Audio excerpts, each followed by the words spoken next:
Good morning, teacher.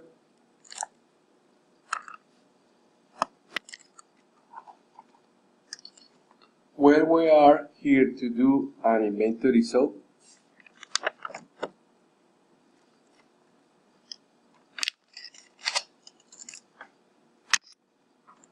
we are going to do a grid inventory. You are going to supervise the path of the storage. I'm going to supervise this part of the storage.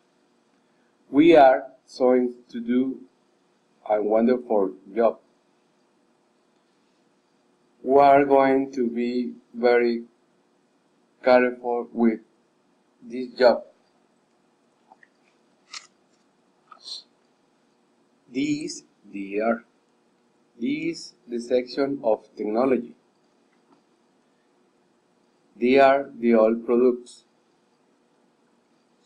They are the new products.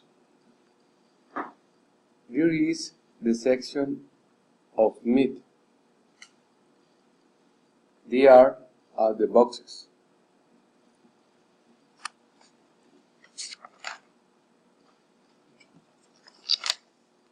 Excuse me.